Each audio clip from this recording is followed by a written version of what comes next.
안녕하세요. 백목사의 저출산대책 논문 읽기. 이번 시간은 정성호 교수님의 저출산에 관한 이론적 접근, 한국인구학회 2009년 32권 제2호에 실린 논문입니다. 지난 30년 동안 출산율은 대부분 국가에서 감소했다. 그리고 전 세계 인구의 절반 이상은 대체 수준 이하의 출산율 수준에 이르고 있다. 합계 출산율이 1.5 이하 그 이하의 출산력 수준을 보이는 국가의 수도 계속 증가하고 있다. 저출산의 확산과 함께 합계 출산이 1.3 이하를 의미하는 초저출산 현상도 크게 주목받고 있다. 앞으로 저출산이 멈출 것인지 출산율이 회복될 것인지 혹은 지속적으로 감소할 것인지에 대해서는 아무도 쉽게 답할 수 없다. 그럼에도 불구하고 최근 산업 국가들이 보여주고 있는 저출산 기조는 상당 기간 지속될 것으로 보는 견해가 일반적이다. 이 글은 저출산 및 초저출산 현상을 어떻게 설명할 것인가에 대한 이론적 논의를 검토하고 이런 논의가 한국 사회의 인구학적 변화에 어떤 함의를 지니고 있는가를 제시하고자 한다. 이를 위해서 우선 저출산을 설명하는 데 유용한 이론적 틀을 검토하고자 한다. 이들은 제2차 인구변천이론, 합리적 선택이론, 위험이론, 양성평등이론, 선호이론, 젠더와 시장이론 등을 포함한다. 이를 기반으로 본 연구는 한국 사회 저출산 현상을 설명하는 연구들의 특성과 시사점을 검토하고자 한다. 핵심 단어는요, 출산율, 합계 출산율, 저출산, 초저출산, 이론적 틀 그렇습니다. 대체 출산에서 저출산으로, 이거는 뭐 우리가 많이 다뤘던 얘기이기 때문에 생략하겠습니다. 저출산 국가의 출산율 수준, 이게 1985년에서 2005년인데요. 최근으로 봤을 때 가장 높은 나라가 뭐 1.3 정도 그렇습니다. 러시아가 1.3, 크로아티아 1.35, 유럽은 뭐 이런 식으로 되어 있는데요. 오스트리아가 1.38. 자, 뭐 그런 얘기가 있고요. 이론적 틀을 우리가 한번 살펴보려고 하는데요. 저출산에 관한 이론적 접근, 거대 이론에서 중범위 이론으로 인구 변천, 데모그래픽 트랜지션은 인구가 높은 사망력과 높은 출산력 수준에서 장기적으로 0, 인구 성장의 균형 상태, 낮은 수준의 사망력과 출산력으로의 새로운 균형 상태를 이루는 과정을 묘사한 것이다. 자, 그래서 유럽에서는 뭐 1870, 1930년 사이에 경험했다는 건데요. 자, 그러면 큰 줄거리로 보도록 하겠습니다. 큰 줄거리로 보면 이론적 틀에 보면은 합리적 선택 이론이다. Rational Choice Theory. 합리적 선택 이론은 사람들이 출산을 결정하는 데 있어서 아이를 출산함으로써 얻을 수 있는 혜택이 비용을 증가할 것인가를 계산한다고 주장한다. 이 이론은 만약 출산하는 것보다 다른 것에서 얻을 수 있는 효용이 크다면 다른 것을 선택하는 이른바 효용의 극대화에 주목한다. 따라서 출산율 감소는 아이에 대한 상대적 가격이 높아지는 데 반해 부부의 소득은 감소하거나 혹은 아이와 다른 재화 사이의 효용 함수에서 변화를 의미한다. 이게 이제 선택이론이라는 거죠. 선택이론. 그 다음에 이제 두 번째는요. 탈물질주의적 가치론이다. Post-materialist value theory라는 것인데요. 앞에서 논의한 합리적 선택 이론과 관련시켜 보면 가치관의 변화는 아이로부터 다른 재화로의 효용 함수가 변하는 것을 의미한다. 그러나 가치관의 변화는 사회학적인 의미에서 고려될 필요가 있다. 탈물질주의적 가치론은 제2차 인구변천 이론 Second Demographic Transition과 밀접하게 연결되어 있다. 이 이론은 사회 인구학적 행위의 변화는 개인의 자아실현, 개인적 선호에 대한 만족감, 전통적인 권위로부터의 자유 등의 신장에 의해 촉진된다는 점 등을 구체한다. 탈물질적 가치는 이혼율의 증가, 동거의 증가, 혼의 출산의 증가 등과 연결된다. 이런 얘기죠.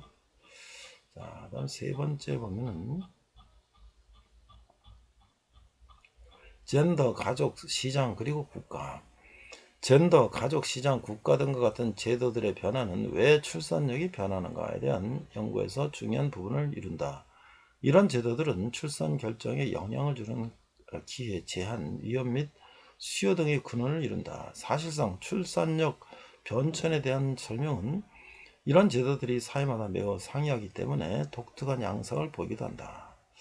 예컨대 서울의 경우 출산력은 남성이 집안의 벌이를 맡아서 하는 가족 형태가 시장과 국가제도의 기초를 이루면서 확고하게 자리 잡은 시기에 감소했다. 많은 경우 국가의 임금 정책은 최저생활임금의 기초를 뒀으며 이 임금은 일하는 남성과 아내 및 아이들이 살아가는 데 충분했다. 그러나 남성이 집안의 벌이를 맡아서 하는 가족 형태는 1960년대부터 급속히 쇠퇴하기 시작했다. 그래서 이제 젠더 가족 이론이 있고요. 그 다음에 이제 네 번째는 양성평등 이론, 젠더 이퀄리티 띠어리인데요. 양성평등이라는 출산력에 관한 이론적 접근의 하나로 양성평등의 수준이 출산 수준을 결정하는데 중요한 역할을 한다고 주장하며 특히 저출산을 설명하기 위한 이론적 틀로 주목받아왔다. 선진 산업사회에서의 사회 제도들은 최근까지 남성이 벌이를 책임지고 여성은 아이를 돌보고 집안일을 맡는 성별 역할 분담이 뚜렷하다는 가정에 기초를 두었다. 이런 역할 분담은 남성과 여성이 선천적으로 차이가 있기 때문에 남성은 가족 부양자로서의 역할을 하고 여성은 아이를 낳고 키우는 역할을 해야 한다는 생각에서 기초를 두고 있다. 그러나 또 역시 1960년대 이래로 여성은 교육 및 노동 현장에서 한 개인으로서 자신의 권리를 주장하였으며 이 결과 사회제도 전반에 걸쳐 양성평등의 정도가 상당히 높아졌다. 다음에는요. 선호이론, preference theory인데요. 최근 저출산 및 초저출산율을 설명하기 위해서는 경제적 요인뿐만 아니라 문화적인 요인들의 중요성이 강조되고 있다. 선호이론은 문화적인 요인을 강조하는 이론적 틀로서 일 혹은 가족에서 어느 쪽을 선호할 것인가에 초점을 맞춘다. 선호이론은 하킴에 의해 제시된 것으로 라이프 스타일 선호의 이질성이 가족과 출산에 핵심적인 역할을 한다고 주장한다. 이 이론은 기본적으로 사역적인 이론의 성격을 지니고 있으며 두 개의 라이프 스타일 형태, 즉 출산과 취업에 대해 현대사회에서 여성이 겪는 변화를 설명하는데 초점을 두고 있다. 선호 이론이고요. 그 다음에 이제 한국의 저출산 연구와 이론적 논의. 앞에서 논의한 다양한 이론적 틀은 이미 저출산 및 초저출산을 겪고 있는 유럽 국가들이 인격적 변화를 밝히는 데 중요하며 이런 변화가 이 지역에서 앞으로 어떻게 전개될 것인지에 대한 중요한 근거를 제공하고 있다. 이와 함께 이론적 틀은 개별적으로 혹은 복합적으로 한국 사회 저출산 및 초저출산 현상을 설명하는 데 활용될 수 있을 것으로 기대된다. 그래서 한국 임신 변천 과정에서 가장 주목을 받는 것은 급격한 출산율 감소이다. 이런 얘기고요.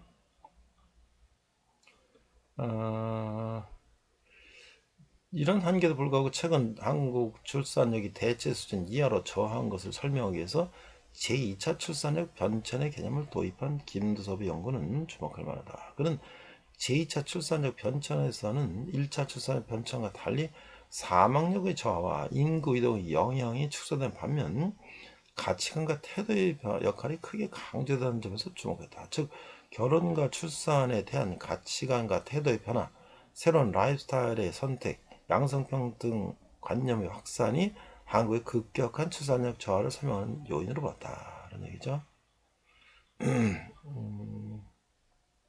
1980년대 이후는 노동시장의 불안정성과 경기 불황이 젊은이부터 혼인과 첫 출산 시기를 연기하거나 자녀 간 출산 토를 넓히도록 만들었다는 거죠. 둘째, 가족 형성의 지연과 약화는 결혼의 지연, 유배우자 비율의 감소와 이혼의 증가 등을 의미한다. 그런 얘기죠. 사회적인 이제 현상이 이제 출산력 저하에 이제 영향을 미쳤다. 이런 얘기죠. 그 다음에 이제 가족 형성의 지연과 약화는 무엇보다도 젊은이들이 가치관 변화에서 비롯됐다. 이 앞에서 얘기했던 얘기 연장이고요.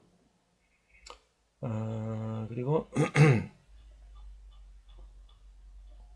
저출산에 대한 경제학적 분석도 한국의 저출산 현상을 밝히는데 중요한 근거를 제공한다. 예컨대 저출산의 원인을 경제학적의 이론적 틀을 이용하여 거시로 분석한 오유진은 여성의 학력이 높아짐에 따라 경제활동 비율이 높아지고 또한 남성 대비 여성의 임금 폭이 줄어드는 등 여성의 경제활동에 대한 여건이 좋아짐에 따라 출산 연령이 높아지면서 출산력이 부정적으로 작용했음을 밝히고 있다. 그렇죠? 한국 사회 저출산 현상에 대해 일부 학자들은 최근에 출산을 저하는 일시적인 현상이며 곧 종전의 출산율 수준으로 반등할 것이라는 견해를 밝기도 한다. 그러나 본 연구는 그 증가폭은 매우 제한적이며 저출산은 상당 기간 지속될 것으로 전망한다. 그렇죠? 계속 지속이 되어 왔죠? 네. 그래서 이제 지금 여러 가지 그 이론들, 저출산에 영향을 미치는 그 이론들을 이제 연구해서 발표를 했는데요. 출산력 제고를 위한 정책, 노예에서 논의한 저출산 원인에서 찾을 수 있다. 무엇보다 가족 형성과 관련된 변수들에 초점을 맞춰야 한다. 결혼의 중요성, 삶에서 자녀의 중요성 등에 대한 가치관이 널리 확산되는데 노력을 아끼지 말아야 한다. 또한 가족 형성 관련 변수에 직접적으로 영향을 미치는 양성평등의 관념과 노동시장의 안정성의 제고 등을 위한 실질적인 방안들이 시행되어야 할 것이다. 네, 이상 백목사의 저출산 대책 논문 읽기 정성하겠으면 이론적 고찰이었습니다.